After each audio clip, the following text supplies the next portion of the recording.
দুনিয়াতে নাম, যশ, খ্যাতি, টাকা, সম্পদ, পদ, রাষ্ট্রীয় ক্ষমতা ইত্যাদি থাকতে পারে। যদি সে ব্যক্তি পরকালে পুলসিরাত পার হতে না পারে, সে সফল নয়, সে সফল নয়। কথা ঠিক আছে? এখন মনে করেন পৃথিবীর সবচেয়ে প্রতাপশালী একজন মানুষ ছিল ফেরাউন। কি নাম ছিল?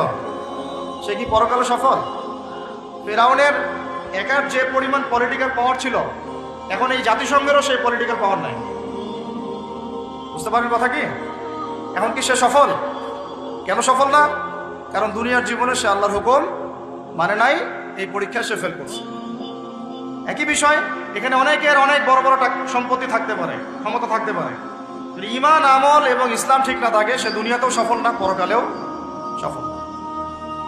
ফালা ইয়াগুররান্নাকা তাকাল্লুবুল লাযীনা কাফারু ফিল বিলাদ, আল্লাহ পাক বলেছেন কাফেরদের এই দৌরত্ব, আধিপত্য তোমাদেরকে যেন প্রতারিত না করে। হে নবী সাল্লাল্লাহু আলাইহি ওয়াসাল্লাম। এখন কারুনের কথা আপনারা জানেন, কারুনের সম্পদ বেশি না আমাদের সম্পদ বেশি? বলেন। কারুনের সম্পদ বহন করার জন্যে একটা দল, মানে একটা গ্রুপ, এই ধরেন ভলেন্টিয়ারদের একটা গ্রুপ আছে, এখানে 100 জন ধরেন, একটা গ্রুপ অফ পিপল কারুনের সম্পদ রাখার চাবিগুলো পিঠের মধ্যে করে নিয়ে ঘুরে বেড়াইত। তার সিন্ধুকের তালা, সিন্ধুকের যে তালা, ওটা চাবি, এই চাবিটা নিয়ে, এই চাবিগুলো নিয়ে ঘুরে বেড়াইতো একটা দল মানুষ, একদল মানুষ। তাহলে সম্পদ বুঝতে পারেন কত বেশি? ওর বেশি সম্পদ না আমাদের বেশি সম্পদ? কার বেশি সম্পদ? তাহলে এখন কারণ কি পরকালে সফল? তাহলে আলটিমেটলি কি সে সফল হতে পারলো? বুঝতে পারছেন কথা? তাহলে সফলতার সংজ্ঞা কি? সাফল্যের সংজ্ঞা কি? What is the definition of success? সাকসেসের সংজ্ঞা কি? ডেফিনেশন কি? যে ব্যক্তি পরকালে সফল হবে, জান্নাতে যেতে পারবে, নবীর সুপারিশ পাবে, হাউজে কাউসারের পানি পাবে, আল্লাহ পাক যাকে মাফ করে দিবেন, জান্নাতে ঢুকবে, জাহান্নাম থেকে বাঁচবে, একমাত্র সে সফল, আর কেউ সফল না। এই জন্য আল্লাহ রাব্বুল আলামিন আমাদেরকে দুনিয়া পাঠিয়েছেন। আর আমাদের যেহেতু বনু ইসরাইলের মধ্যে এত লম্বা হায়াত নাই, এই কারণে আল্লাহ রাব্বুল আলামিন আমাদেরকে আমলের, ইবাদতের কিছু মৌসুম দিয়েছেন। কি দিয়েছেন? মৌসুম। যেমন লাইলাতুল কদর, এক রাতের ইবাদত আপনার 1000 মাসের চেয়ে উত্তম। আপনারা তো সূরাটা জানেন, ইন্না আনজালনাহু ফি লাইলাতুল কদরি ওয়া মা আদরাকা মা লাইলাতুল কদর, লাইলাতুল কদরি খায়রুম মিন আলফি শাহর, লাইলাতুল কদর খায়রুম উত্তম মিন আলফি শাহর, 1000 মাসের চেয়ে। এটা ক্যালকুলেটর দিয়ে 12 দিয়ে ভাগ করার দরকার নাই। আল্লাহ পাকের, আল্লাহ রাব্বুল আলামিন যখন এই ধরনের কোনো শব্দ বলেন, এর মানে হচ্ছে অফুরন্ত নেকি দেওয়া। অফুরন্ত মানে এমন না যে 83 বছর এত মাস, এই ক্যালকুলেট করার দরকার নাই। এটা অনেকে করেন। যেমন একটা হাদিসে আসছে, নবী সাল্লাল্লাহু আলাইহি ওয়াসাল্লাম বলেছেন, এই উম্মত ভাগ হবে 73 দলে, বনু ইসরাইল ভাগ হয়েছিল 72 দলে। হাদিস জানেন না? কুল্লুহুম ফিন্নার, সবগুলো জাহান্নামে যাবে, ইল্লা মিল্লাতান ওয়াহিদা, একটা মিল্লাত বাদ দিয়ে। কিলা, বলা হচ্ছে, মান হিয়া ইয়া রাসূলুল্লাহ, ইয়া আল্লাহর রাসূল, বলেন সাল্লাল্লাহু আলাইহি ওয়াসাল্লাম, তারা কারা? নবীজি বলছেন সাল্লাল্লাহু আলাইহি ওয়াসাল্লাম, মান আলাইহি ওয়া আসহাবি আল ইয়াউমা, আজকের দিনে আমি আর আমার সাহাবীরা যার উপরে আছে। আর ওই 1400 বছর আগে আমি আর আমার সাহাবীরা যার উপরে আছে। আমি আর আমার সাহাবীরা যার উপরে আছি, মানে সাহাবীরা হচ্ছে মানদণ্ড। সাহাবীদের আমল, তাদের আকীদা, তাদের মানহাজ, তাদের মাযহাব, তাদের বুঝ, এগুলোকে ডিঙিয়ে আমার সামনে যাওয়া যাবে না। বুঝতে পারতেছি কিনা? এই ধরনের শব্দগুলো যেটা বলা হয় যে আমরা ভাগ হয়ে যাব 73 দলে, বনু ইসরাইল ভাগ হয়েছিল 72 দলে, এর মানে এক্স্যাক্টলি 72, এক্স্যাক্টলি 73 না। বাংলাদেশে আপনি 100টার বেশি ইসলামের দল পাবেন না? তাহলে এখানে 73 শব্দের অর্থ হচ্ছে বেশি। অর্থ কি? সংখ্যা আধিক্য বোঝানো হচ্ছে এখানে। এইরকম করেই লাইলাতুল কদর যে 1000 মাসের চেয়ে উত্তম, এর মানে এই নয় যে এটাতে এভাবে 1000 দিয়ে গুণ করতে হবে, মানে 12 দিয়ে ভাগ করতে হবে 1000কে, ব্যাপারটা এমন না। এটা হচ্ছে আল্লাহ পাকের প্রশস্ততা, আল্লাহ পাক যত ইচ্ছা বাড়াই দিবেন ইনশাআল্লাহ। এখন লাইলাতুল কদর যেমন একটা মৌসুম, রমাদান একটা মৌসুম, শবে বরাতের 15ই শাবান এটা একটা মৌসুম, আপনার জিলহজের প্রথম দশক একটা মৌসুম, হজের সময়গুলো একটা মৌসুম। এরকম করে আমলের কিছু মৌসুম আছে। কি আছে? সিজন আছে। সবচেয়ে সেরা সিজনটা হচ্ছে রমাদান। কি বলেন? আরেকটা প্রশ্ন এখানে উঠে আসবে যে রমাদান মাসটা কেন সবচেয়ে শ্রেষ্ঠ? এর উত্তরটাও কোরআনে আছে, সূরা বাকারার প্রথম দিকে, সূরা বাকারার দ্বিতীয় পারার দিকে আছে। আল্লাহ পাক বলেছেন, বা'দা আউযু বিল্লাহি মিনাশ শাইতানির রাজীম, শাহরু রমাদান আল্লাযী উনজিলা ফীহিল কুরআন। রমাদান সেই মাস যে মাসে কি নাজিল করা হয়েছে? রমাদান মাসে কি নাজিল করা হয়েছে? এই কারণেই রমাদান মাসটা শ্রেষ্ঠ। এই কারণে কি রমাদান মাসটা শ্রেষ্ঠ। আর এই রমাদান মাসের আবার শেষ দশকে বেজর 5টা রাত পাওয়া যায়, 21, 23, 25, 27, 29। এর মধ্যে কোনো একটা রাত হচ্ছে লাইলাতুল কদর, কোনো একটা রাত। ওই রাতে আল্লাহ রাব্বুল আলামিন নাজিল করেছেন আল কোরআনুল কারীম। এখন আমাদের জীবনের যতগুলো সময় আমরা অলরেডি নষ্ট করে ফেলেছি। অনেকের বয়স এখানে 25, 30, 40, 50 ইত্যাদি, তাই না? অনেক সময় দেখা গেছে 10, 15 বছর, 20 বছর আপনি দিনের বুঝেই ছিল না। এমন হয় নাই? হয় নাই? বহু মানুষ দেখা গেছে এখনো দিন বুঝেন না, বয়স 40, 50 হয়ে গেছে। এখন যদি একজন ব্যক্তির হায়াত থাকে 70 বছর, তাহলে তো আমল করার জন্য বাকি আছে 20 বছর। আর শেষের হয়তো 5 বছর সে আমল করতে পারবে না এত অ্যাক্টিভলি। শেষের বয়সগুলো কি হয়? মানুষ দুর্বল থাকে, দুর্বলতা ফিল করে, বিভিন্ন রোগ ব্যাধি বাসা বাঁধে, স্বাভাবিক। তাহলে আমাদের সবচেয়ে গোল্ডেন টাইম যৌবনকাল। কোনটা টাইম বলেন? যৌবনকাল বলতে কতটুকু? ধরেন 15 থেকে 40 বা 45, 50 হাইয়েস্ট, বা 20 থেকে 40। এই সময়টুকুর মধ্যে আমরা আবার বেশিরভাগ যুবক ছেলেপেলে হয় মেয়ে, অথবা জুয়া, অথবা পাবজি, অথবা ফ্রি ফায়ার, অথবা দেখা যায় জেনা, অথবা মাদক, অথবা রাজনৈতিক কোনো দল করতেছি। মানে আমরা আমাদের সময়গুলো অপচয় করতেছি যুবকদের বেশিরভাগই।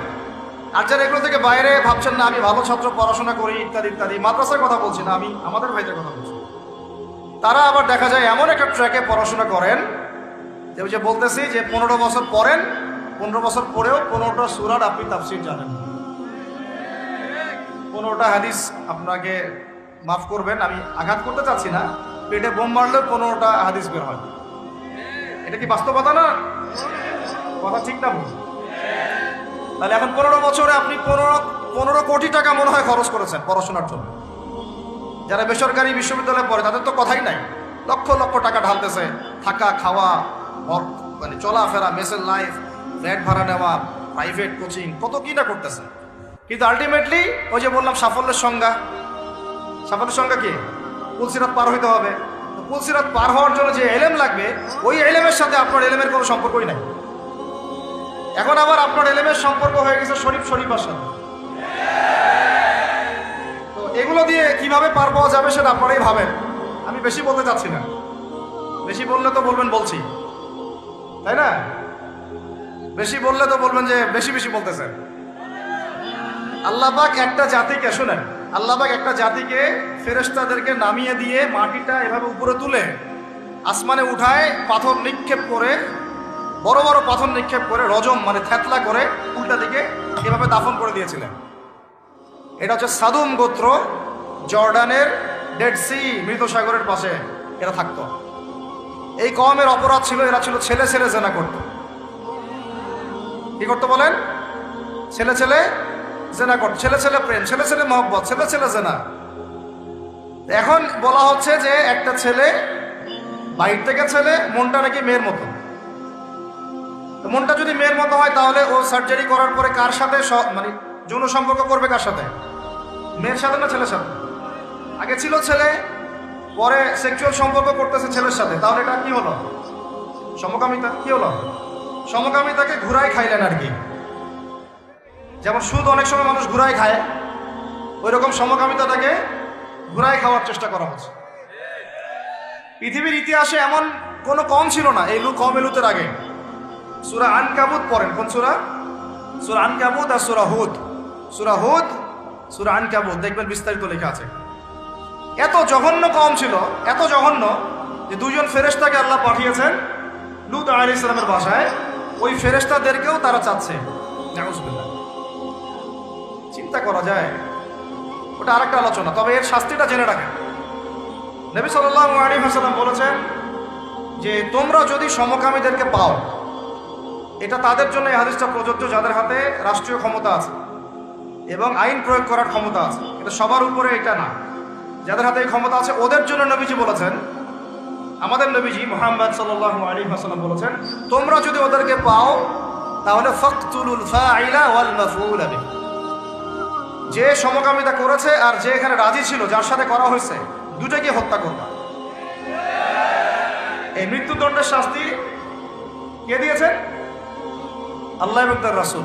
আপনারা চাইলে মারেন, না হলে মারেন না, কিন্তু কাল কিয়ামতের মাঠে আপনাকে একদম কলার ধরে জিজ্ঞাসা করা হবে যে কেন তোমার খেলাফতে, মানে তোমার দায়িত্বে, খেলাফত মানে কি? দায়িত্ব। আমরা সবাই আল্লাহর খলিফা, আমরা কি সবাই আল্লাহর, মানে আল্লাহ পাকের প্রতিনিধি। তো তোমার খেলাফতে, তোমার রাজত্বে, তোমার মানে শাসন ব্যবস্থার মধ্যে এরকম হলো কিভাবে? তুমি আজকে উত্তর দাও সবার সামনে। মনে করেন না যে আল্লাহ পাক ধরবেন না, বেশি না, অপেক্ষা করতে থাকেন। কতদিন বাঁচবেন? 100 বছর? 100 বেশি তো আর কেউ বাঁচবে বলে মনে হয় না। আল্লাহ পাক এটা ধরার জন্য অপেক্ষা করছেন, যদি না আমরা ফিরে আসি, ফিরে এসে তওবা করলে আল্লাহ মাফ করে দিবেন ইনশাআল্লাহ। এরকম অনেক কথা আল্লাহ কোরআনে বলেছেন। সত্যি কথা বলতে আমরা এই কোরআনের প্রতি সত্যিকার অর্থে শ্রদ্ধাশীল না। মুখে মুখে বলি আমরা কোরআন ফলো করি, কোরআন ভালোবাসি, কোরআনের জন্য জান দিব, ইত্যাদি ইত্যাদি। অনেক সময় দেখা যায় কোরআন আমরা তেলাওয়াতও করতে পারি না। যে কিতাব তেলাওয়াতি করা শিখলাম না, তার জন্য আপনি জীবন দিবেন? যে কিতাবের তেলাওয়াতি আপনি শিখতে পারলেন না এখনো, এখন সেই কিতাবের হুকুম বাস্তবায়ন করবেন, এই পর্যন্ত ঈমান তো যাওয়া অনেক দূরের কথা, তাই না বিষয়টা? এর প্রতি ভক্তি শ্রদ্ধা তো আসবে না, কারণ তিলাওয়াতি তো এখন শিখছেন না, অনুবাদ করছেন না, আয়াতের অর্থগুলো জানছেন না। এটা আল্লাহ পাক এই মানব জাতির জন্য পাঠিয়েছেন, পুরো মানব জাতির জন্য, শুধু মুসলিমদের জন্য না। এখানে আল্লাহ বলেছেন চুরি করলে চোরের হাত কেটে দাও। কি করো? কে শুনবে এই কথা? এখন কে মানবে এই কথা? আল্লাহ পাক বলেছেন যদি জেনা করে, সমকামিতা তো বহু দূরের কথা, এমনি জেনা করলে জনসমক্ষে 100 বেত্রাঘাত করবা। সূরা নূর, কোন সূরা? সূরা নূর আয়াত নাম্বার 2-3, বাসায় গিয়ে চেক করে দেখি। আর চোরের হাত কাটা সূরা মাইদা, কোন সূরা? সূরা মাইদা। আমি নিজে নিজে কোনো কথা বলতেছি, এই কিতাবেই আছে। আল্লাহ পাক বলেছেন যদি ডাকাতি করে, ডাকাতি, ডান দিকের হাত বাম দিকের পা কেটে ফেলবা। ডান দিকের হাত বাম দিকের পা কেটে ফেলে। এটা কে কাটবে? কারা কাটবে? সাধারণ মানুষ? আপনি কি পারবেন? যার কাছে অথরিটি আছে তার উপর দায়িত্ব না, আমাদের উপর এটা দায়িত্ব না। আমাদের দায়িত্ব কি? আমাদের দায়িত্ব হচ্ছে জানানো, প্রচার করা, কারণ আমার কাছে ইলমটা আছে। এরপরে যদি সে না করে, তার ফল সে ভোগ করবে, তার হিসাব সে দিবে। আমাদের কাছে এই পর্যন্ত শেষ, কুল্লু খালাস। আর এরপরে যদি আল্লাহ পাক আপনাকে নিয়ে যান উপরে, তখন আপনি সেটা করবেন ইনশাআল্লাহ, ঠিক আছে? এখানে আছে, এর ব্যাখ্যা তো হাদিসও আছে। মাদক দ্রব্য সেবন করে, কি সেবন করে? 40টা বেত্রাঘাত।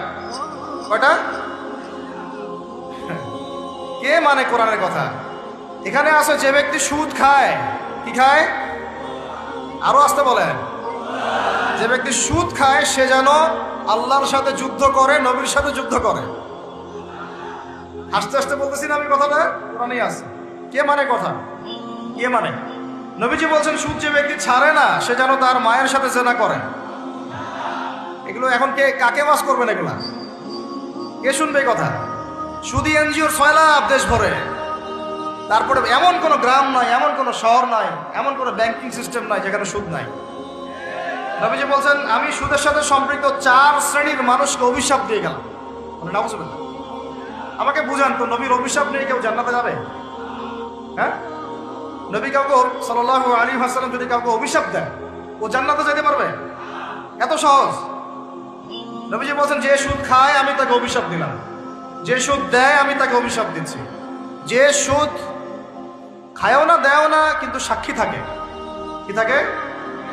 আমি তাকে অভিশাপ দিচ্ছি। আর যে ব্যক্তি সাক্ষীও থাকে না কিন্তু লিখে রাখে, আমি তাকেও। বলেন তো এর মধ্যে পড়লো কিনা? পুরো সিস্টেমটা পড়ে নাই? আরো আছে যে মেয়েরা কি শুনতে পারতেছে? যেসব মেয়েরা পুরুষের পোশাক পরে, যেসব মেয়েরা পুরুষের পোশাক পরে, ট্রান্সজেন্ডার তো বহু দূরের কথা। ট্রান্সজেন্ডার মানে তো লিঙ্গ পরিবর্তন করতেছে, তাই না? ওর মনটা নাকি মেয়ে মেয়ে করে, মনটা নাকি ছেলে ছেলে করে। যাদের মনটা মেয়ে মেয়ে করে ওরা না হয় পুরুষাঙ্গ কাটে ফেলাই দিল, আর যাদের মনটা ছেলে ছেলে করে ওরা কি করবে?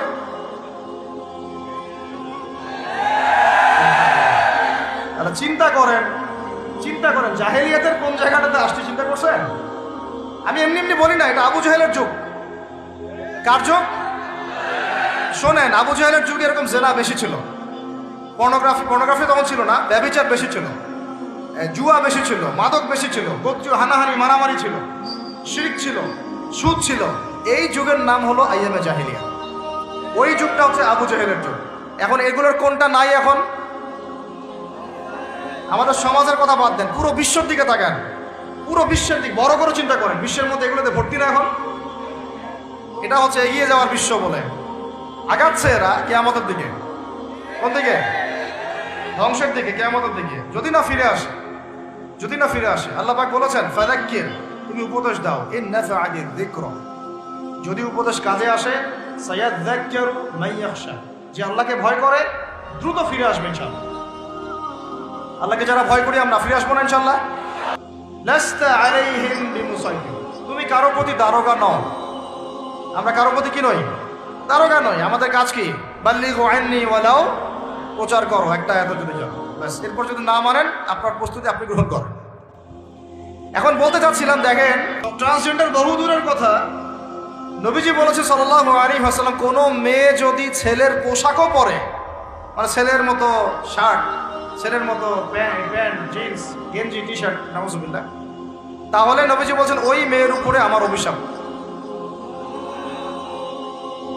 এগুলো নিয়ে বললে তো অনেক কথা। মাদকদ্রব্য প্রস্তুতকারী বা মাদকদ্রব্যের সাথে সংশ্লিষ্ট 10 শ্রেণীর মানুষকে একই পাপের কাতারভুক্ত করা হয়েছে। যে খায়, যে খাওয়ায়, যে পরিবেশন করে, যে বানায়, এভাবে একটা তালিকা আছে। কে বুঝাবে? এখনকার আমাদের সমাজে এগুলো মূল সমস্যা না? এই সমস্যাগুলো হতে পারে কারণ আমরা মানুষ, কবিরা গুনাহ হতে পারে। এর উপর অটল থাকলে পরে আল্লাহর গজব নেমে আসবে। কি নেমে আসবে? গজব নেমে আসবে। আল্লাহ পাকের গজব যে কয়েকটা বড় বড় পাপের কারণে আসে, সেগুলো হচ্ছে, আমার সাথে বলেন, শিরক। 2 নম্বর হচ্ছে অহংকার। 3 নম্বর হচ্ছে কুফরি। 4 নম্বর জিনা। 5 নম্বর বেহায়াপনা। আর 6 নম্বর সমকামিতা। আরেকটা হচ্ছে গান বাজনা, বাদ্যযন্ত্র। গান বাজনা, বাদ্যযন্ত্র, এগুলো যখন সমাজে প্রকট আকার ধারণ করে, তখন আল্লাহর গজব নেমে আসে। আমাকে বলেন, এখন এগুলো আমাদের মধ্যে আছে না নাই? কম কম। এখন কথা হচ্ছে, এগুলো থেকে মানুষকে ফেরানোর জন্য আল্লাহ রাব্বুল আলামিন একটা বিষয় খেয়াল করেন না, যে যখন সূর্য ডুবে যায় তখন পাখিগুলো কি করে বলেন? বাসায় ফিরে যায় না? মানে দিন শেষ, সূর্য ডুবে গেছে, এখন বাসায় ফিরতে হবে, তাই না? এভাবে আল্লাহ পাক রমাদান দিয়েছেন আমাদেরকে, কেন জানেন? যাতে এই যে সারা বছর আমরা এদিক ওদিকে ছোটাছুটি করে দূরে সরে গেছি না, এখন কাছে আসো, ঘরে আসো, আল্লাহর কাছে আসো। রমজান মাসে কোথায় আসো? আল্লাহর কাছে আসো। এখন আল্লাহর কাছে আসতে হলে আপনার প্রিপারেশন লাগবে না ভাই? আমাদের আগে ইলম শিখতে হবে, আমল বাড়াইতে হবে, ওলামা কেরামের সোহবত লাগবে, আর রিজিক হালাল করতে হবে। কি করতে হবে? কোন অবস্থায় সুদ, ঘুষ, হারাম, দুর্নীতির সামনেও যাবেন। যদি যান, আপনি পরকালে পস্তাবেন। আর কিচ্ছু বলার নেই। যদি যান, তাহলে আপনি দুনিয়াতেও পস্তাবেন, পরকালে পস্তাবেন। আল্লাহ পাক আপনাকে হেফাজত করে না। আমি বের হয়ে আসেন, নিয়াত করেন, রিজিকের মালিক আল্লাহ। আর রাজ্জাক কে? কে আর রাজ্জাক? এই সাগরের নিচে যে মাছগুলো থাকে লক্ষ লক্ষ কোটি কোটি, কোনোদিন সুদ খায়, ঘুষ খায়, জুলুম করে? ওদেরকে কে খাওয়ায়? এই জমিনে যত প্রাণী আছে, চাকরি বাকরি করে কখনো? ব্যবসা করে? কিছুই তো করে না। কে খাওয়ায়? তা আমাকে সুদই খাওয়া লাগলো? আমাকে রিজিকের জন্য সুদই খাওয়া লাগলো? হ্যাঁ, আমাকে খুশি খাওয়া, আমাকেই খাওয়া লাগলো? আমাকেই দুর্নীতি করতে হইলো? আল্লাহ পাক আমাদেরকে বুঝ দান করেন। আমি রিজিক আল্লাহ পাক দিবেন। যদি আপনি হারামে চান, তখন হারামেই পাবেন। হালালে চাইলে আল্লাহ পাক হালাল রাস্তা বের করে দেবে ইনশাআল্লাহ। এগুলো আমাদের কাজ ভাই। 1 দিন 2 দিনের মাহফিল করে আমরা সব কায়েম করতে পারবো না। তারপরে আমাদের পরিবারের আদর্শ ঠিক করতে হবে। পরিবারের মেয়েদেরকে পর্দায় রাখতে হবে। সবাইকে সৎ কাজে আদেশ করতে হবে। অন্যায় কি করতে হবে? নিষেধ করতে হবে।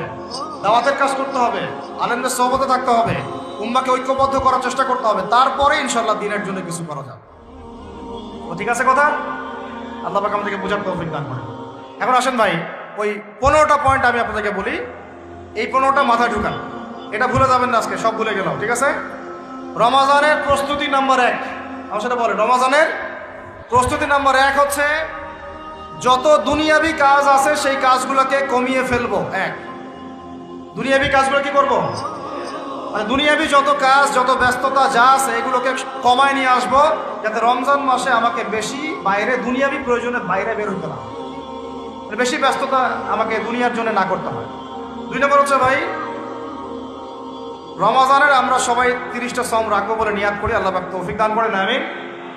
কিন্তু এখানে একটা কথা, 2 নম্বরটা হচ্ছে রোজা রাখার মতো রোজা রাখতে হবে।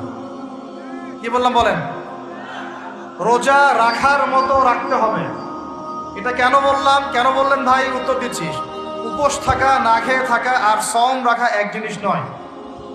পানি ছেড়ে দেওয়া, খাবার ছেড়ে দেওয়া আর ইসলামী সম এক জিনিস নয়।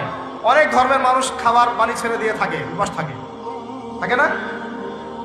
হাদিসের মধ্যে নবীজি বলেছেন যে ব্যক্তি রোজা রেখে অন্যায় কাজ ছাড়তে পারলো না, মানে আল্লাহর মাসিয়াত ছাড়তে পারলো না, এই যে কাবায়ের ফাওয়াহিশ এগুলো ছাড়তে পারলো না, অশ্লীলতা ছাড়তে পারলো না, মিথ্যা ছাড়তে পারলো না, বেহায়াপনা ছাড়তে পারলো না, তার না খেয়ে থাকায়, পানি না পান করায় আল্লাহর কিচ্ছু যায় আসে না।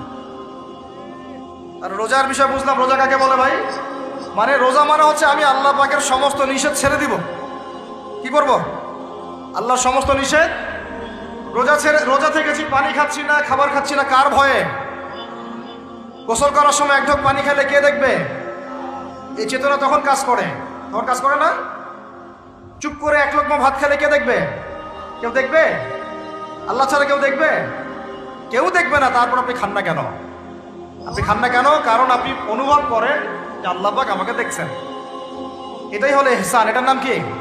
ইহসান। এটাই বলা হচ্ছে হাদিসে জিবরিলের মধ্যে, আনতা আবুদুল্লাহ কাআন্নাকা তারাহ।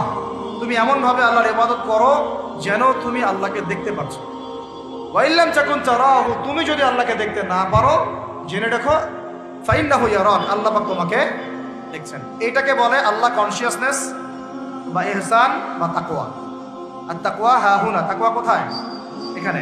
আপনি সওমের আয়াতটা পড়েন, কুতিবা আলাইকুমুস সিয়াম কামা কুতিবা আলাল লাযিনা মিন ক্বাবলিকুম লাআল্লাকুম কি তাত্তাকুন। তোমাদের উপর সওমকে ফরজ করা হয়েছে ঠিক যেমন করে আগের উম্মতদের উপরেও করা হয়েছিল। উদ্দেশ্য হচ্ছে লাআল্লাকুম তাত্তাকুন, যাতে করে তোমরা তাকওয়া অবলম্বন করতে পারো। তাকওয়া মানে আল্লাহ কনসিয়াসনেস। এই যে আমি খাচ্ছি না, পান করতেছি না, আমি বিশ্বাস করি আল্লাহ আমাকে দেখতেছেন, এই তো। তো সেই বান্দা কেমন করে রমজান চলে গেলে এই বেনামাজি থাকতে পারে? রমজান চলে গেলে কি আল্লাহ তাকে আর দেখে না? সেই বান্দা কিভাবে সুদ খায়, তখন কি আল্লাহ তাকে দেখে না? সেই বান্দা, একই বান্দা কিভাবে জেনা করতে পারে?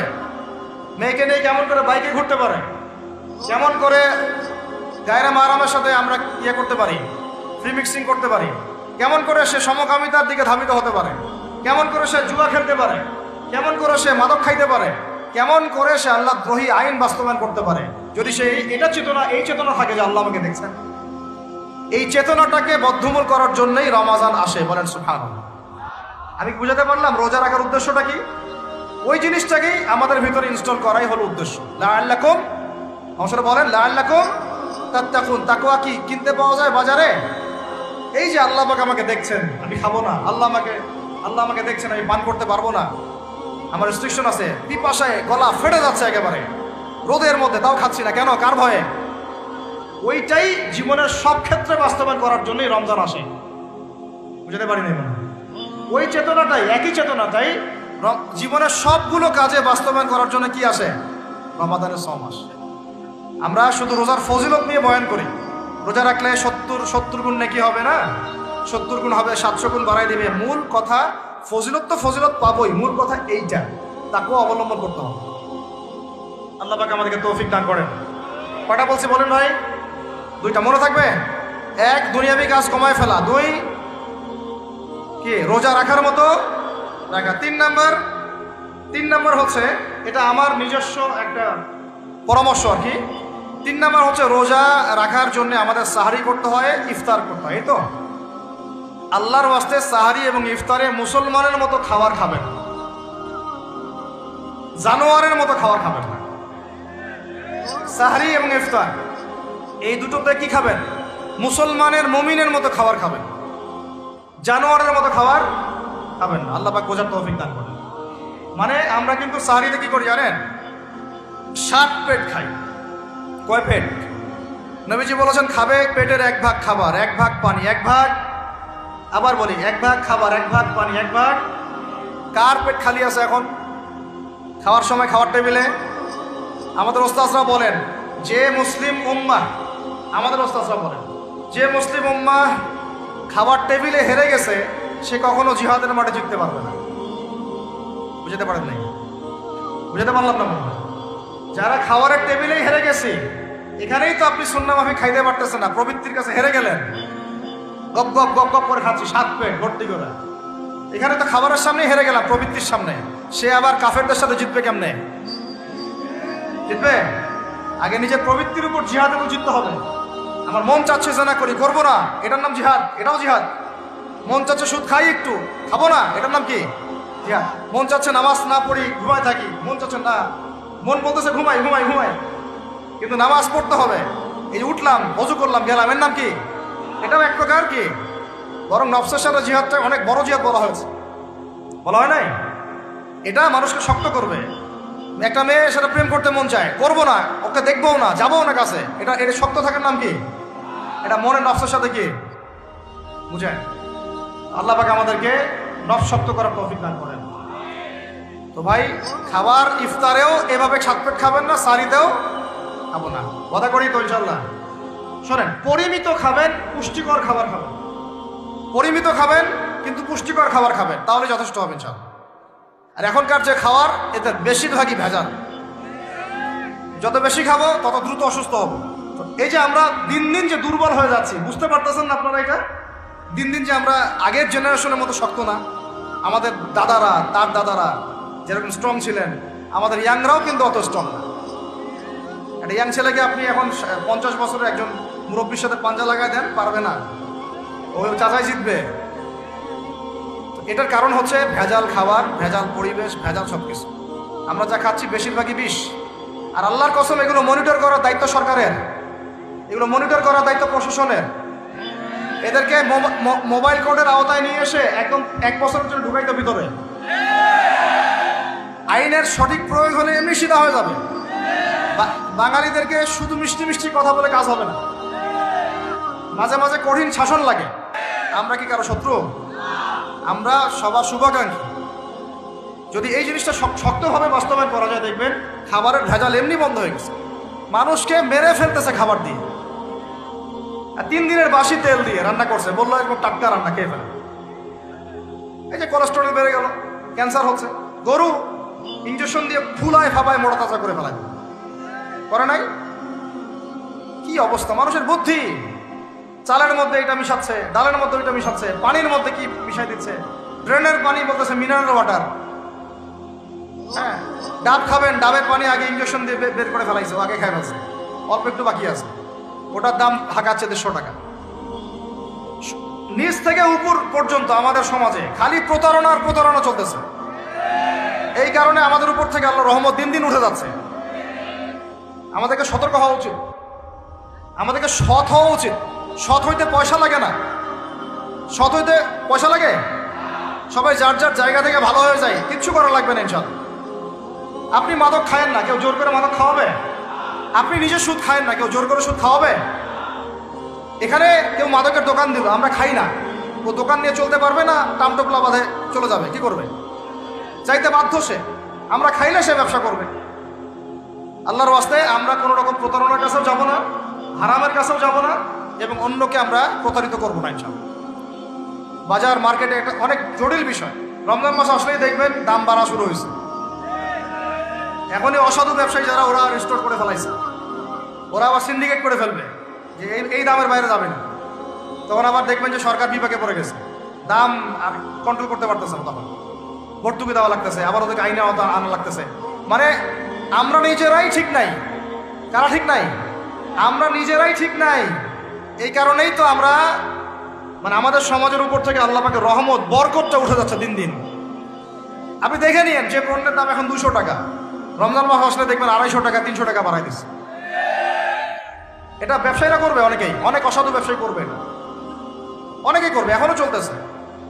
আমাদের বাংলাদেশে এমন কিছু নাই যেটা উৎপন্ন হয় না। আমরা যদি আমাদের এখানে সঠিক জাকাত ভিত্তিক অর্থনীতি থাকতো, এবং সততা থাকতো, ইনসাফ থাকতো, আমানত থাকতো, আমাদের জিনিস আমরা খেয়ে শেষ করতে পারতাম না। এরপর বাকিটা রপ্তানি করতে পারতাম। অনেক কথা ভাই, এগুলো অর্থনীতির বিষয়, আরেকদিন কথা হবে ইনশাআল্লাহ। রমজানে আসছি যেহেতু এতটুকু নসিহত করি। 3 নম্বর যে ভাই আমরা এমনভাবে খাবো না যে খাওয়ার মনে হয় জানোয়ারের খাওয়া, ঠিক আছে ভাই? পুষ্টিকর খাবার খাবো কিন্তু পরিমাণে কম। কম বলতে কি একবারে কম না, আপনার প্রয়োজন অনুযায়ী 3 ভাগ করে, 1 ভাগ খাবার, 1 ভাগ পানি, 1 ভাগ ফাঁকা, সুন্নাহ অনুযায়ী। আল্লাহ পাক তৌফিক দান করেন, আমিন। 4 নাম্বার হচ্ছে রমাদান মাস মানেই কোরআন। রমাদান মাস মানে কি? এই রমজানে আমরা সবাই বেশি থেকে বেশি কোরআন তেলাওয়াত করবো ইনশাআল্লাহ। কারা কারা পারি হাত তুলি, আলহামদুলিল্লাহ, হাত নামান। সবাই পারেন কোরআন তেলাওয়াত? মাশাআল্লাহ মাশাআল্লাহ। এটাই তো চাই, বাংলাদেশের ঘরে ঘরে প্রত্যেক ব্যক্তি যেন কোরআন তেলাওয়াত করা জানে, এটাই তো আমরা চাই। এমন যদি হয় যে 100% মানুষ কোরআন তেলাওয়াত করতে পারে, 16 কোটি মুসলিম, দিন কায়েম হয়ে যাবে ইনশাআল্লাহ ইনশাআল্লাহ ইনশাআল্লাহ। ভিতরে কাজগুলো করেন, আল্লাহ পাক তৌফিক দান করেন। তো ভাই কোরআন আমরা রমজানে বেশি থেকে বেশি পড়বো ইনশাআল্লাহ ভাই, ঠিক আছে? যারা পারি না একটা লিমিট ফিক্স করি, কমপক্ষে দিনে 1 পারা, দিনে কমপক্ষে 1 পারা, তাহলে 30 দিনে 1 খতম হবে। ওকে, আরো বেশি পারি 2 পারা, তাহলে 2 খতম হবে। আরো বেশি পারি 3 পারা। এমন আমাদের ইমামদের যুগে, আমাদের 4 ইমামদের যুগে, সরফে সালেহিনদের যুগে প্রতিদিনই 1টা করে খতম দিতেন তারা। সুবহানাল্লাহ, তাদের সময় আল্লাহ বরকত দিয়েছিলেন। সুবহানাল্লাহ, সারা রাত জেগে তেলাওয়াত করতেছেন, নামাজ পড়তেছেন, দিনের বেলা তেলাওয়াত করতেছেন। রমজান মাস হচ্ছে কোরআন নাজিলের মাস। এই মাসে যে হতভাগা কোরআন পড়তে পারলো না, তার জন্য আফসোস করা ছাড়া কিছু করার নেই। রমজান মাসে কোরআন আগে পড়বো, কোরআন শিখবো। না পারলে কি করবো? না পারলে 1 মাসে শিখবো, অন্যকে শেখাবো, কোরআনের দার্স দিব, কোরআনের মাহফিল হবে, কোরআনের তাবলীগ হবে, কোরআন নিয়ে আলোচনা হবে ইনশাআল্লাহ। আমরা জানবো কোরআনের মধ্যে কি আছে। এটা জানার সবচেয়ে উত্তম মাস হচ্ছে কি? রমাদান। আল্লাহ পাক তৌফিক দান করেন, আমিন। যারা আমরা আরবি জানি টুকটাক ভাঙাচুরা, তারা আমরা এটার অর্থ পড়বো ইনশাআল্লাহ। যারা আমরা আলেম ওলামা আছে অনেকে, যারা ইফতার দিয়েছি, দাওরা দিয়েছি, বা আমরা তালেব ইলম ওলামা একরাম যারা আছে, আমরা এই কোরআনের তাফসীরগুলো পড়বো ইনশাআল্লাহ। মানে কোরআনময় রমাদান, কোরআনময় কি?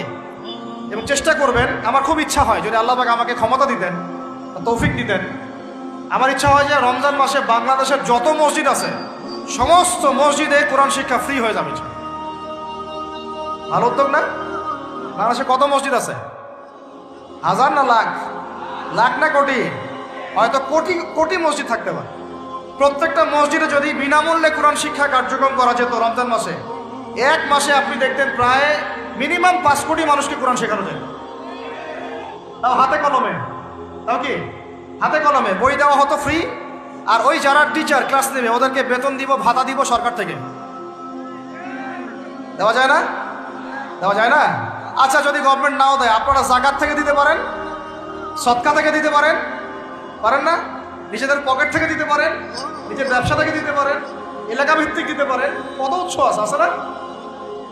যদি এভাবে প্রত্যেকটা মসজিদ থেকে কোরআন শিক্ষা কার্যক্রম চালু করা হয় রমজান মাসে, আমরা দোয়া করি আল্লাহ পাক যেন এই কথাটা পৌঁছে দেন উপরের লেভেলে, এবং তারা উদ্যোগ নেয়। জানি না উদ্যোগ নেবে কিনা, আমাদের দায়িত্ব পৌঁছে দিল। কোরআন ছাড়া এই জাতিকে আপনি ফিরাতে পারবেন না। কোরআন ছাড়া এই যুবকদেরকে মাদক থেকে ফেরানো যাবে না। কোরআন ছাড়া এই যুবকদেরকে জেনা থেকে ফেরানো যাবে না। এই টিকটক প্রজন্ম হয়ে এরা নষ্ট হয়ে গেছে, শেষ হয়ে গেছে। বাংলাদেশে আশঙ্কাজনক হারে এখন সমকামিতা বাড়তেছে।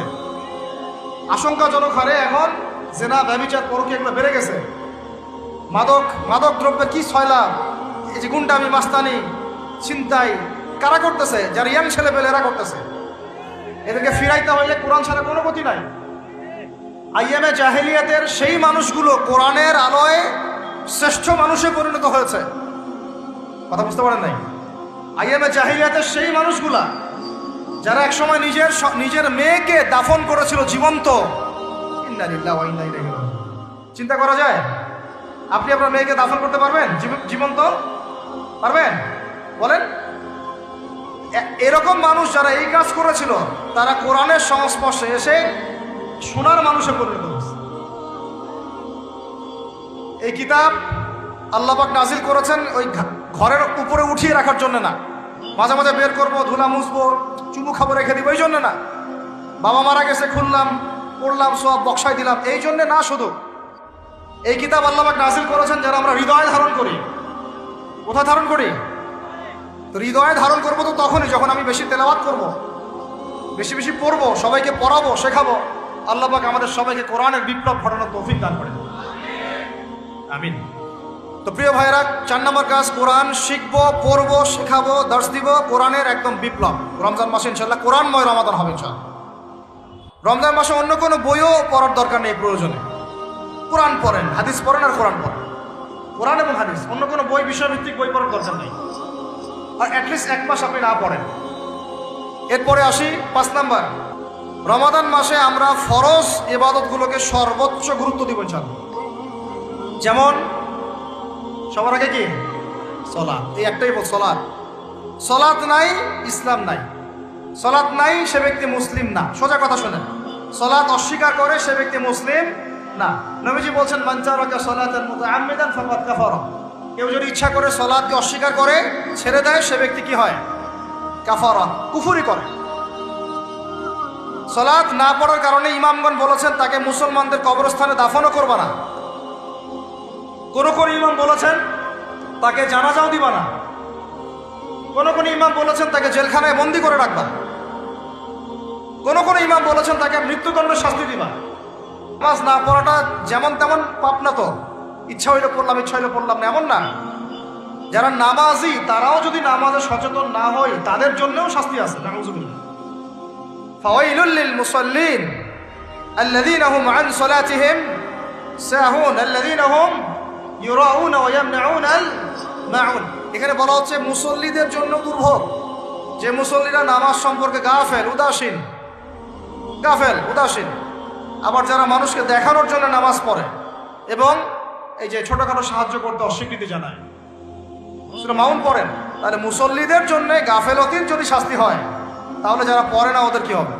মা সালাকাকুম ফি সাকার। জাহান্নামে যখন ঢুকানো হবে, এই ফেরেশতারা জিজ্ঞাসা করবে, কিসে তোমাদেরকে জাহান্নামে নিয়ে আসলো? কি পাপ করছিলা? তারা বলবে, তখন তারা বলবে ক্বালু, তারা বলবে, ওই জাহান্নামীরা বলবে, লাম নাকু মিনাল মুসাল্লিন। কি বলবে তারা? লাম নাকু মিনাল মুসাল্লিন, আমরা মুসল্লি ছিলাম না, আমরা নামাজ পড়তাম না।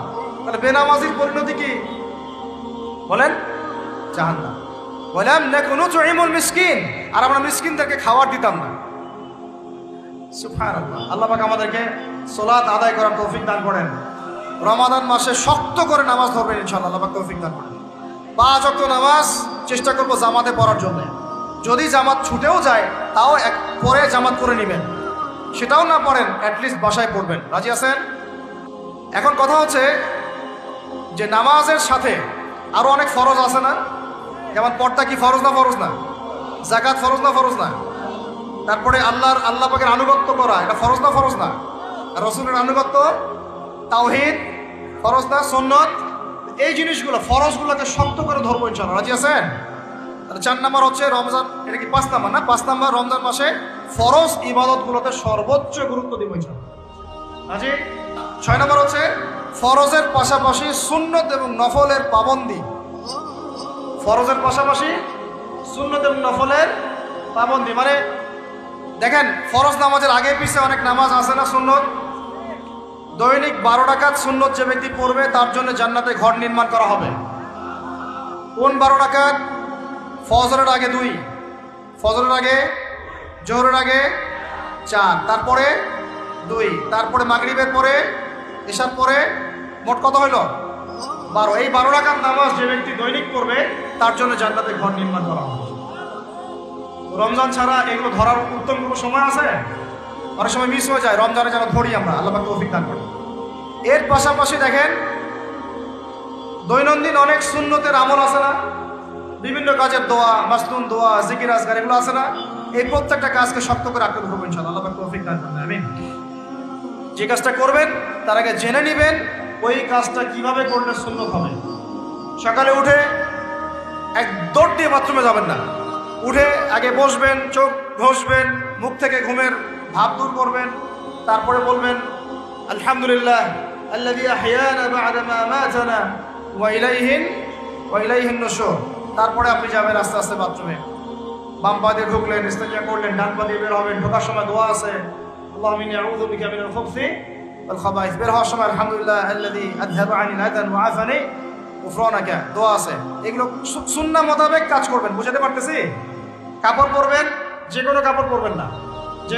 যে কাপড় যে সুন্নত নবী পরতেন সেই সুন্নত পরবেন। চেহারা নবীর মতো হতে হবে, ক্লিন শেপ চেহারা চলবে না, ক্লিন শেপ চেহারা চলবে না। অনেকে মনে করেন যে এটা তো ফরজ কিছু না, এত এত তাচ্ছিল্য করেন কেন? এটাকে শেভ করা মানে হলো নবীর সুন্নতকে জবাই করা। বুঝাতে পারি নাই? এক মুষ্টি রেখে কাটেন, সেটা আলাদা ইস্যু, আলাদা মাসালা। পুরুষের চেহারায় দাড়ি থাকতেই হবে, মাস্ট বি। পোশাক আশাক থাকতেই হবে নবীর মতো। আমরা আমাদের সংস্কৃতি নিয়ে গর্বিত না? গর্বিত না? ইসলামিক সংস্কৃতি কোনো দেশ, জাতি, বর্ণ নির্দিষ্ট করে আসে না, সবার জন্য। আমাদের নবী কি আরবদের নবী না পুরো বিশ্বের নবী? তাহলে আমাদের নবীর সুন্নত কি শুধু আরবরা পালন করবেন, আমরা সবাই করব? এখন আমাদের সবার চেহারা নবীর সুন্নাহ অনুযায়ী হতে হবে। গোফ ছোট করতে হবে, দাড়ি লম্বা করতে হবে, পোশাক ঠিক করতে হবে, টাকনুর উপরে কাপড় করতে হবে। এখন ছেলেরা পরে টাকনুর উপর কি, হ্যাঁ ছেলেরা পরে টাকনুর নিচে, আর মেয়েরা পরে কি উপরে। এখন আসেন, আমাদের পোশাক আশাক, কথাবার্তা, চলাফেরা, আমল, খাওয়া, ঘুম, ব্যবসা বাণিজ্য যা আছে, রাজনীতি, অর্থনীতি, সমাজনীতি, সবকিছু নবীর সুন্নাহ মাফিক ঢেলে সাজাইতে হবে। রাজি কিনা? রমজান মাসে এটা নিয়ত করা যাবে ইনশাআল্লাহ? ইনশাআল্লাহ, আল্লাহ পাক তৌফিক দান করেন, আমিন। 7 নম্বর আসেন ভাই, 7 নম্বর হচ্ছে আমরা কোনো অবস্থায় হারাম কোনো রিজিকে যাব না। রাজি? রোজা রাখতেছেন, ইবাদত করতেছেন, নামাজ পড়তেছেন, তারাবি পড়বেন, অনেক কিছু করবেন। এবার এদিকে রিজিকে সুদ, এদিকে রিজিকে ঘুষ, রিজিকে এখানে দুর্নীতি, এখানে করাপশন, এখানে বাপে কম দেওয়া, একটা ইবাদতও কবুল হবে না। হারাম রিজিক থাকলে বিশ্বাস করেন, আমি এমনি কথা বলতেছি না। নবী সাল্লাল্লাহু আলাইহি ওয়াসাল্লাম বলেছেন, ইন্নাল্লাহা তাইয়্যিব লা ইউকবালু ইল্লা তাইয়্যিব। আল্লাহ পবিত্র, আল্লাহ পবিত্র ছাড়া গ্রহণ করেন না, কবুল করেন না। মুসাফিরের দোয়া আল্লাহ ফিরাই দেন না। সেই মুসাফির যদি হারাম খায়, সেই দোয়াও কবুল হচ্ছে না। একজন মুসাফির হাত তুলে দোয়া করছিলেন, নবীজি বলছেন, মাথায় ধুলা, গায়ের কাপড় ঠিক নাই, মুসাফির সেজদায় আল্লাহর কাছে দোয়া করছে, হাত তুলে দোয়া করছে, আল্লাহ আমাকে এইটা দাও, ওইটা দাও, ওইটা দাও, ইয়া রব্বি, ইয়া রব্বি, ইয়া রব্বি। নবীজি বলছেন, এই ব্যক্তি যদিও মুসাফির, কিন্তু কিভাবে তার দোয়া কবুল হতে পারে? তার পানীয়টা হারাম, তার খাবারটা হারাম, তার পোশাকটা হারাম। যেতে পারছি ভাই? এমনিতে মুসাফিরের দোয়া কবুল হয়। 3 ব্যক্তির দোয়া আল্লাহ ফিরাই দেন না। কয় ব্যক্তি? এক নাম্বার হচ্ছে মুসাফির, 2 নাম্বার হচ্ছে কি সন্তানের জন্য পিতামাতার দোয়া, আর 3 নাম্বার কি মাজলুমের দোয়া। মাশাআল্লাহ, আপনারা জানেন ভালোই। কিন্তু যদি রিজিক হারাম হয় তাহলে হবে না। তাহলে আমাদের নসিহত নাম্বার কত? এটা 7। আমরা কোনো অবস্থায় হারাম রিজিকে সম্পৃক্ত হব না। রোজা রেখে তো মোটেই না, এবং এটা চর্চা করবো যাতে করে আমরা হারাম থেকে বেঁচে থাকতে পারি। ঠিক আছে ভাই? 8 নাম্বার হচ্ছে আমরা রমজান মাসে সবার জাকাতগুলো দিয়ে দিব ইনশাআল্লাহ। জাকাত যাদের ফরজ হয়েছে, আল্লাহর রাস্তায় জাকাত দিয়ে দেন। জাকাত দিবেন না, এটাও জাহান্নামে যাওয়ার অন্যতম কারণ। ওই সম্পদগুলোকে এভাবে গলানো হবে, গলিয়ে মুখে, গালে, পার্শ্বদেশে, চামড়ায় লাগিয়ে দেওয়া হবে। সূরা তাওবায় আছে এটা। কোন সূরায়? তাওবায়। জাকাত দিতে হবে। কেউ যদি জাকাতকে অস্বীকার করে, সে কাফের হয়ে যাবে। কেউ যদি জাকাতকে অস্বীকার করে, কি হয়ে যাবে? কাফের হয়ে যাবে। কেউ যদি মনে করে নামাজ ফরজ, নামাজ মানি, জাকাত মানি না, কি হয়ে যাবে? কাফের হয়ে যাবে। এখন আমার কথা হচ্ছে, ইসলামী অর্থনীতির মূল ভিত্তি হচ্ছে জাকাত। জাকাত যদি ঠিকঠাক মতো দিতেন, বাংলাদেশে একটা দরিদ্র মানুষের খুঁজে পাওয়া যাইত। এটা গাল গল্প না, এটাই বাস্তবতা। কিন্তু আমরা সেটা বাস্তবায়ন করতে পারি নাই, পারছি না। আমার কথা শোনেন ভাই, বাংলাদেশে এমন অনেক মানুষ আছে, হাজার হাজার, যাদের জাকাত যদি আপনি কালেক্ট করতে পারেন, সমাজে একটা দরিদ্র মানুষ খুঁজে পাওয়া যাবে না। এমন একজন মানুষের জাকাত দিয়ে আপনি একটা গ্রামের মানুষকে খাওয়াইতে পারবেন। মিলসের মালিক জাকাত দেয় না, গার্মেন্টসের মালিক অনেক জাকাত দেয় না, ফ্যাক্টরির মালিক জাকাত দেয় না, অনেকে কানাডায় বাড়ি ঘর করতেছেন, এখানে জাকাত দেন না। আছে না এরকম? জাকাত না দিলে ইসলামের খুঁটি থেকে নাম কাটা পড়ে গেল। ইসলামের ভিত্তি কয়টা? 5টা না? তাওহীদের পরে কি সালাত না? সালাতের পরে কি যাকাত, তারপরে না রমাদান এবং হজ, তাই না বিষয়টা? আল্লাহ পাক আমাদেরকে ইসলামের এই 5টা পিলারের অন্যতম পিলার যাকাতের উপর আমল করার তৌফিক দান করেন। কয়টা বললাম ভাই? 8টা। 9 নাম্বার হচ্ছে যাকাত যাদের ফরজ হয় না। আচ্ছা, যাকাত সম্পর্কে দুটো কথা। যাকাত কিন্তু সোনারও যাকাত আসে, রূপারও যাকাত আসে, এই গবাদি পশুরও যাকাত আসে, আবার কৃষি জমিরও কিন্তু যাকাত আসে। কৃষি জমির ফসলের কি হয়? যাকাত আসে, ওটাকে ওসর বলা হয়। আমরা অনেকে এটা জানিও না। ওলামায়ে কেরামদের সাথে পরামর্শ করবেন আপনার সম্পূর্ণ যাকাত আসছে কিনা, এটা নিসাব পরিমাণ হলে বের করে ফেলতে হবে। আল্লাহ পাক আমাদেরকে যাকাতগুলো বের করার তৌফিক দান করেন। আচ্ছা, আর যাকাত দিবেন এমন জায়গায় যেখানে দিলে দিনের খেদমত হচ্ছে। ইন্নামা সাদাকাতু লিল ফুকারা ওয়াল মাসাকিন ওয়াল আমিলিনা আলাইহা ওয়াল মুআল্লাফাতি কুলুবুহুম, আয়াত আছে না? ওয়া ফির রিকাব, এটা সূরা তাওবায় আছে না? সূরা তাওবার 60 নম্বর আয়াত। কত নম্বর? 60। সূরা তাওবার কত নম্বর? এই সূরার 60 নম্বর আয়াতে যাকাতের 8টা খাত বর্ণিত আছে। এই যে কোনো খাতে আপনি দিতে পারেন, তবে আমার পরামর্শ দিনের রাস্তায় ফি সাবিলিল্লাহ এগুলোতে যাকাত দিলে ভালো হবে, আত্মীয়দেরকে দিলে ভালো হবে, মিসকিনদেরকে দিলে ভালো হবে ইনশাআল্লাহ। আল্লাহ পাক তৌফিক দান করে দেন। 9 নম্বর, যাকাত ছাড়াও আমরা বেশি বেশি দান সদকা করবো ইনশাআল্লাহ। রমজানে বেশি বেশি সদকা করবেন, বেশি বেশি সদকা। মানে সদাকার এমন ক্ষমতা আছে যে আপনার তাকদিরে মনে করেন একটা বিপদ লেখা আছে, মনে করেন তাকদিরে একটা বিপদ আছে, আপনি এখানে সদকা করছেন, সদকা করছেন, এই সদাকার ওসিলাতে আল্লাহ পাক আপনার এই বিপদটা দূর করে দিতে পারেন। একটা রোগ হয়েছে, বিপদে পড়ে গেছেন, এখন যদি গোপনে গোপনে সদকা করতে থাকেন এবং ওই ওসিলায় আল্লাহর কাছে দোয়া করেন যে আল্লাহ এই সদকার ওসিলায় আমার এই বিপদটা তুমি কাটায় দাও, আল্লাহ কাটাই দেবে। সদকার এমন ক্ষমতা আছে, তবে এটা ঢাকঢোল পিটায় না, যত পারেন গোপনে গোপনে। হ্যাঁ, প্রকাশ্যেও দেওয়া যায়, গোপনে দেওয়া উত্তম। গোপনে দেওয়া কি উত্তম, প্রকাশ্যেও দেওয়া যাবে, কোনো সমস্যা নেই। আমরা সদাকা দিব বেশি বেশি চেষ্টা করবো আত্মীয়র হক দেওয়ার, আত্মীয়দেরকে দেওয়ার জন্য। প্রতিবেশী, আমাদের সমাজের ইয়েতিম, আমাদের সমাজের বিধবা, আমাদের সমাজের মিসকিন, ভালো ভালো জায়গায় সদকা করবেন। ঢাকা শহরে দেখা যায় অনেক সময় আমরা গাড়ি নিয়ে যাই, গাড়ির সামনে গ্লাসে লক করে টাকা যাচ্ছে, আল্লাহর ওয়াস্তে কিছু দেন। কে জানি এই হাদিসটা ভিক্ষুকদেরকে শিখাইছে। কোন হাদিস জানেন? যে আল্লাহর ওয়াস্তে কারো কাছে কিছু চাইলে ফিরাইতে হয় না। আল্লাহর ওয়াস্তে যদি কেউ আপনার কাছে কিছু চায়, আল্লাহর ওয়াস্তে ভাই আপনার কাছে আমি 10টা টাকা চাচ্ছি, থাকলে দেন, তাহলে এটা ফিরাইতে হয় না। বেচারা আল্লাহর ওয়াস্তে চাইছে, আমি ফিরাবো কেন?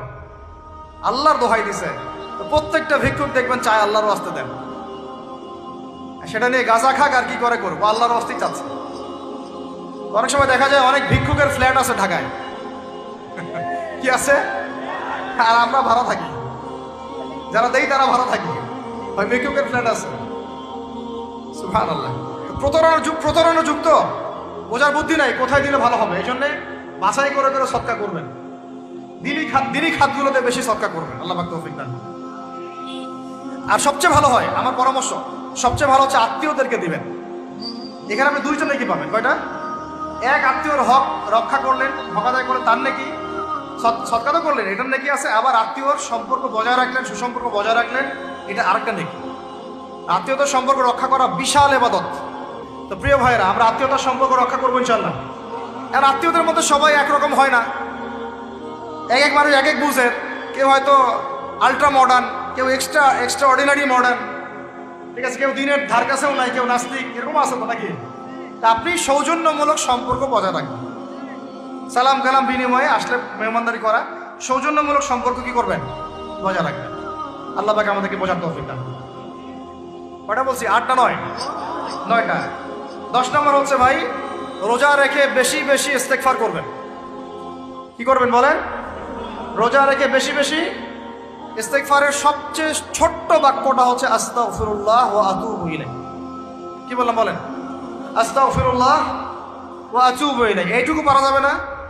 দিনে কমপক্ষে 100 বার। কতবার? দিনে কমপক্ষে 70 বার বা 100 বার। দিনে কমপক্ষে 70 বার বা 100 বার। আরো বেশি পারলে আরো ভালো। ওই যে হিসনুল মুসলিম একটা বই আছে না, বা কিতাবুজ জিকির, কিতাবুদ দোয়া, আল আসকার, এমন অনেক বই পাওয়া যায়। এই বইগুলো কিনবেন, ওখানে দেখবেন অনেক জিকির আজকার দেওয়া আছে, দৈনন্দিন জিকির আজকার দেওয়া আছে, তাসবিহ তাহলিল দেওয়া আছে, সকাল সন্ধ্যার মাসনুন দোয়াগুলো দেওয়া আছে। এগুলো মুখস্থ করেন, কিছু হলেই হুজুর দোয়া করে দেন, হুজুর ফু দিয়ে দেন, হুজুর পানি পরা দেন। আগে হুজুরের উপর ডিপেন্ডেন্সি কেন? নিজে আল্লাহর কাছে চাওয়া শিখেন। সেজদায় গিয়ে আল্লাহকে বলেন, আল্লাহ আমার অসুস্থ, আমি অসুস্থ, আমাকে শেফা দাও। সেজদায় গিয়ে বলেন, আল্লাহুম্মা আতিনা ফিদ দুনিয়া হাসানা ওয়া ফিল আখিরাতি হাসানা ওয়া কিনা আযাবান নার। হাত উঠান, আল্লাহকে বলেন আল্লাহ আল্লাহুম্মা আইনি আলা যিকরিকা ওয়া শুকরিকা ওয়া হুসনি ইবাদাতিক। আল্লাহকে বলেন ইয়া শাফি, ইয়া আল্লাহ, ইয়া রহমান, ইশফিনি, আমাকে শেফা দান করো। আগে আল্লাহর সাথে কথা বলা শিখেন, তাই না ভাই? তারপরে দোয়া নিবেন, পানি পড়াও নিতে পারেন, ঝাড়ফুঁক দিতে পারে, সেটা আছে বৈধতা অবশ্যই, এটাও ঠিক আছে। কিন্তু আগে আপনি আল্লাহকে চিনতে শিখেন, বেশি বেশি রোজা রেখে ইস্তেগফার করবেন, আল্লাহ পাক তৌফিক দান করবেন, আমিন। 11 নম্বর হচ্ছে, শোনেন, 11 নম্বর হচ্ছে, দেখেন কোরআন খুলবেন, দেখবেন প্রথমে রোজার প্রসঙ্গ যেখানে আসছে কুতিবা আলাইকুমুস সিয়াম, সেখানে আগে আসছে সিয়ামের কথা, তারপরে আসছে শাহরুর রমাদান আল্লাযী উনজিলা ফীহিল কুরআন, কোরআনের কথা, তারপরে আবার আসছে ওয়াইদা সাআলাকা ইবাদি আন্নী ফাইন্নী করিব, দোয়া করার কথা। সুবহানাল্লাহ, কিসের কথা? প্রথমে আসছে রোজা রাখার কথা, তারপরে কোরআনের কথা, তারপরে আল্লাহর কাছে কি করার কথা? দোয়া করার কথা। তাহলে রোজা রেখে বেশি বেশি কি করব বুঝে ফেলছেন? কি বলেন? দোয়া করবেন। কোরআনের পরে কিসের কথা আসছে? রোজাদারের দোয়া ফেরত দেওয়া হয় না। দোয়া কবুল হওয়ার অন্যতম একটা অস্ত্র হচ্ছে রোজা রেখে দোয়া করা। কেমন করে ফেরত দিবে? আল্লাহর জন্য আমরা না খেয়ে আসি, তাই না? আল্লাহ পাকের মায়া হবে না, দয়া হবে না? আমার বান্দা না খেয়ে আছে, আমার বান্দা পানি ত্যাগ করছে, আমার বান্দা স্ত্রী সহবাস ত্যাগ করছে, হালালগুলো ছেড়ে দিয়েছে আমার জন্য, তা আমি কেন তার দোয়া? অবশ্যই আল্লাহ পাক উপযুক্ত মনে করলে দোয়া কবুল করবেনই করবেন ইনশাআল্লাহ। দোয়া করার পদ্ধতি জানতে হবে, হারাম খাওয়া যাবে না, শিরক করা যাবে না, বেদাত করবো না ইনশাআল্লাহ। দোয়া করার আগে আল্লাহর প্রশংসা করব, নবী সাল্লাল্লাহু আলাইহি ওয়াসাল্লামের প্রতি দরুদ করব, ঠিক আছে? দোয়া কবুলের সময়গুলো বেছে বেছে দোয়া করব, ইনশাআল্লাহ দোয়া কবুল হবে। আল্লাহ পাক আমাদেরকে রোজা রাখা অবস্থায় বেশি বেশি দোয়া করার তৌফিক দান করবেন। কটা হচ্ছে? 11। 12 নাম্বার হচ্ছে রমজান মাসে তারাবির নামাজ জামাতে পড়ব। কি বললাম বলেন? রমজান মাসে সালাতুত তারাবি জামাতে পড়ব। এখন আমি আরো 3টা কথা বাড়াই দিচ্ছি, কেউ হজম করতে পারলে করেন, যদি না করতে পারেন বদহজম হয়ে যায়, কিছু করার নাই। বদহজম যদি হয়ে যায় পরে আমাদের সাথে মাদ্রাসায় এসে বসেন, কিতাবপত্র খুলে দেখাবো, কথা হবে ইনশাআল্লাহ, ঠিক আছে? অনলাইন গরম করার দরকার নেই। রমজান মাসে আমরা তারাবির নামাজ পড়বো ইনশাআল্লাহ জামাতে। কোথায়? জামাতে ইনশাআল্লাহ। 1। 2 নম্বর, তারাবির নামাজ পড়বো 20 রাকাত। কত রাকাত? 20 রাকাত। আর যদি বলেন যে আমি ভাই কম পড়েন আপনি বাসায়, কোনো সমস্যা নেই, আপনি আপনার মতো করে বাসায় পড়েন, কোনো সমস্যা নাই। যদি ওমর রাদিয়াল্লাহু আনহু এর উপর আমল করে থাকেন, আমার আমল করতে কোনো সমস্যা নাই। যদি উসমান রাদিয়াল্লাহু আনহু 2 আযান চালু করে থাকেন, তাহলে আমার আমল করতে কোনো সমস্যা নাই। ওই যে হাদিসটা বলেছিলাম প্রথমে, কে নাজাত প্রাপ্ত ফেরকা? মা আনা আলাইহি ওয়া আসহাবি, আমি আর আমার সাহাবীরা যার উপরে আছি। আরেকটা হাদিস কি? আলাইকুম বিসুন্নতি ওয়া সুন্নতি খুলাফায়ে রাশিদিন মাহদিয়িন মিন বাদি, তোমাদের উপর অবধারিত হচ্ছে, ওয়াজিব হচ্ছে আমার সুন্নতকে আঁকড়ে ধরা এবং আমার সাহাবীদের সুন্নতকে কে আঁকড়ে ধরা। কার কার সুন্নত? আমার সুন্নতকে আঁকড়ে ধরো এবং আমার সাহাবীদের সুন্নতকে আঁকড়ে ধরো, খোলাফায়ে রাশিদার সুন্নতকে আঁকড়ে ধরো, যারা মাহদিয়িন হেদায়েত প্রাপ্ত মিন বাদি, আমার পরে। সাহাবায়ে কেরাম যদি কিছু চালু করেন, আমল করতে কোনো দোষ নাই, বরং এটাই হচ্ছে সুন্নতের আরো শ্রেষ্ঠ অনুসরণ। কারণ আমি তো ওমরের চেয়ে বড় পরহেজগার হইতে পারবো না, পারবেন? তাহলে আমি তো উসমানের চেয়ে দিন বেশি বুঝি না। তিনি যদি 2 আযান চালু করতে পারেন, তাহলে আমি তাকে বেদাতি বলতে পারি না, নাউযুবিল্লাহ। যদি আমি তাকে এভাবে শব্দ প্রয়োগ করা হয়েছে বাংলাদেশে, উসমান রাদিয়াল্লাহু আনহু যদি 2 আযান চালু করে থাকে, ওটা বেদাত হয়ে গেছে, নাউযুবিল্লাহ। বলেন নাউযুবিল্লাহ। সাহাবীরা কিছু চালু করলে যদি বেদাত হয়, তাহলে সুন্নত হবে কি? তাহলে সুন্নত কোনটা হবে? তাহলে এ ব্যক্তি এরকম কথা যদি কেউ বলে থাকে, তাহলে তার উচিত হবে এখনই রুজু করে ফিরে আসা, অহংকার না করা, হঠকারিতা না করা, এখনই ইস্তেগফার করে তওবা করে ফিরে আসা, আল্লাহ মাফ করে দিবেন ইনশাআল্লাহ। আর এর উপর হঠকারিতা থাকে না, ওসমান রাদিয়াল্লাহু আনহু যদি 2 আযান চালু করে থাকে, তিনি ভুল করেছেন, তিনি বেদাত করেছেন, নাউযুবিল্লাহ। বিশ্বাস করেন, সাহাবীদেরকে এভাবে কটাক্ষ করলে, আন্ডারএস্টিমেট করলে, এভাবে কথাবার্তা বলে, শানের খেলাফ কথা বললে ঈমানও চলে যেতে পারে। আমরা নবীকে মানবো সাহাবীদের মানদণ্ডে, সাহাবীদের বুঝের উপর আমাদের বুঝ না। আমি বুঝাতে পারতেছি না। নবীকে মানবো, অবশ্যই মানবো। কার মাধ্যমে? কাদের মধ্য দিয়ে? সাহাবাদের তরিকার মধ্য দিয়ে। সাহাবাদের তরিকা আমি কি ধাপাস করে পাবো? তাবেঈ লাগবে, তাবেঈ লাগবে। এই সিলসিলা মেনটেন করে আমাকে মানতে হবে। কোরআন এবং হাদিস তো সবার বাসায় আছে। আপনাকে যদি আমি এখন বলি যে ক্রিপ্টোকারেন্সি হালাল না হারাম, আপনি কি বের করে দিতে পারবেন এখন আমাকে? পারলেও আপনার আরো 15-20 বছর পড়াশোনা করতে হবে। তারপরে যারা এগুলো নিয়ে গবেষণা করে তাদের কাছে আসতে হবে, জিজ্ঞাসা করতে হবে, বলতে হবে, তারা ফতোয়া দিলে মানতে হবে। ফাসআলু আহলা যিকরি ইন কুনতুম লা তা'লামুন, তোমরা আহলে জিকিরদেরকে জিজ্ঞাসা করো, আহলুল ইলমদেরকে জিজ্ঞাসা করো যে বিষয় তোমরা জানো না। তাহলে আমাদের সমাজে এরকম অনেক ফিতনা চলতেছে, অনলাইনে এই ফিতনাগুলো অনেক বেশি। আর ইয়াং ছেলেপেলেরা এখন দিন শেখে অনলাইন থেকে, এরা দিন মাদ্রাসায় এসে শিখতেছে না। স্পেশালি যারা জেনারেল লাইন থেকে আসছেন তাদের সমস্যা আরও বেশি এবং তারা অনেকে বিভ্রান্ত হয়ে যাচ্ছেন। তাই আমি রিকোয়েস্ট করব, কথা অন্যদিকে নিয়েন না, আমি আপনার দুশ্মন না, আমি আপনার বন্ধু, শুভাকাঙ্ক্ষী। আপনাদেরকে ওলামায়ে কেরামদের সোহবতে আইসা দিন শিখতে হবে, অ্যাপস থেকে দিন শিখবেন না। অ্যাপস থেকে একবারে হাদিসের রেফারেন্স পাইছি, বাস কাম সারা। জি না, ওই হাদিস তাহাকিক করার ব্যাপার আছে, উসুলের ব্যাপার আছে, আসমা ও রিজালের ব্যাপার আছে, তাহলিলের ব্যাপার আছে, অনেক বিষয় আছে। একটা মাসালা ইসলামবাদ করতে হলে অনেকগুলো বিষয় একসাথে লাগে। আর অনলাইনে শায়েখ হওয়ার জন্য কিছু লাগে না, খালি পড়র করতে পারলেই হয়। অনলাইনে যে কোরআন তেলাওয়াতও করতে পারে না সেও শায়েখ হয়ে বসে আছে। ইয়াংদেরকে আমি বারবার এটা নসিহত করতেছি, ইয়াংরা অনেকে পাপিস্তায় চলে যান। ভাই ওলামায়ে কেরামের সোহবতে থাকেন, ইনশাল্লাহ আপনি সেফ অ্যান্ড সাউন্ড থাকবেন। তাদের মধ্যে যদি ইখতিলাফ যদি হয় কোনো মাসালায় এবং একাধিক মাসালাও যদি প্রমাণিত হয়, দুইজন ভাই দুইটার উপর আমল করেন, কোনো সমস্যা নেই। বনু কুরাইজায় গিয়ে একদল আসল করেছেন রাদিয়াল্লাহু আনহুম আজমাইন, সাহাবীদের মধ্যে, আর একদল আসল করে গিয়েছেন। নবীজি কি বলেছেন, দুজনের মধ্যে অমুক ঠিক আর অমুক বেঠিক। দুজনকে বলেছেন তোমরা দুইজনে ঠিকের উপর আসো, সমস্যা। এরকম বুঝগত পার্থক্য থাকতে পারে, ইখতিলাফি মাসালা থাকতে পারে, ওইগুলোকে নিয়ে এভাবে সমাজকে বিচ্ছিন্ন করবেন না, বিভক্ত করবেন না। তো এখানে প্রমাণিত একটা চিরায়ত একটা আমল সলফে সালিহিন যুগ থেকে চলে আসছে। আমরা তারাবি জামাতে পড়বো ইনশাআল্লাহ, 2 সর্বোচ্চ সংখ্যাই পড়বো ইনশাআল্লাহ। আমরা 20 রাকাত পড়বো ইনশাআল্লাহ। আপনি যদি 8 রাকাত বা 12 রাকাত 14 রাকাত 15 রাকাত পড়তে চান পড়েন, কোনো সমস্যা নেই। আপনার সাথে আমি যুদ্ধ করতে যাবো না, এটা তো ফরজ না। ফরজ কি? যুদ্ধ করার দরকার নেই, পড়তেছেন পড়ুক, সমস্যা নাই। আমরা 20 রাকাত পড়বো ইনশাআল্লাহ, সমস্যা আছে কোনো? কেউ যদি 20 রাকাতকে বেদাত বলে তখন সমস্যা হবে। যদি কেউ 20 রাকাতকে কি বলে, বেদাত বলে, তখন সমস্যা হবে। তখন বলবো যে মাদ্রাসায় আসেন, বসে। 13 হচ্ছে শেষ রাত্রেও কিছুটা সময় হলেও আল্লাহকে ডাকার চেষ্টা করেন, সুন্নত নফল কিছু পড়ার চেষ্টা করেন, দোয়া করেন, কিছু কোরআন তেলাওয়াত করেন। ওই সময় আল্লাহ পাকের রহমত নেমে আসে। আল্লাহ পাক আহ্বান করতে থাকেন, কে আছো আমার কাছে চাইবা, কে আছো আমাকে ডাকবা, কে আছো আমাকে আমার কাছে কিছু চাইবা, ডাকবা, ক্ষমা প্রার্থনা করবা, আমি তোমাকে ক্ষমা করে দিব, আমি তোমাকে যা চাও তাই দিব, আমি তোমার ডাকে সাড়া দিব। এইভাবে আল্লাহ পাক ফজর পর্যন্ত বলতে থাকেন। ইনশাআল্লাহ ইনশাআল্লাহ এটাকে কিয়ামুল লাইল করবেন, তাহাজ্জুদ পড়বেন। এটা তাহাজ্জুদ আপনি এমন না যে আপনি তারাবি পড়েছেন বলে পরে নামাজ পড়তে পারবেন না, এমনটা কিন্তু বিষয়। আপনি পরেও শেষ রাত্রেও নামাজ পড়তে পারবেন।